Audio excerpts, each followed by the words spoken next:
செய்தி. வணக்கம். விவி செய்திகளுக்காக செய்திகள் வாசிப்பது ஸ்வர்ணா. வாலாஜாபேட்டை அருகே பெங்களூரில் இருந்து சென்னைக்கு இருசக்கர வாகனங்களை ஏற்றி வந்த கண்டெய்னர் லாரி தேசிய நெடுஞ்சாலை நடுவில் தலைக்குப்புற கவிழ்ந்து விபத்துக்குள்ளானது.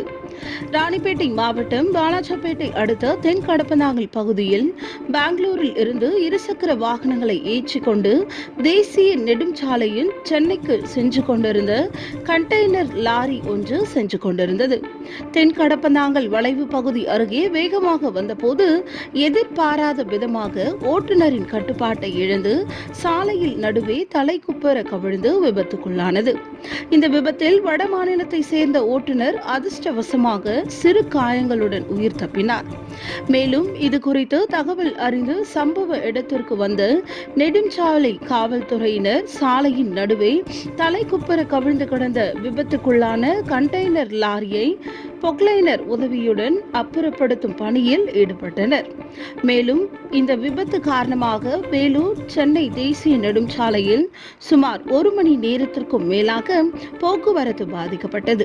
விபத்தான வாகனத்தின் பின்னால் பின்தொடர்ந்து வாகனங்கள் வராததால் அதிர்ஷ்டவசமாக மாபெரும் விபத்து தவிர்க்கப்பட்டது.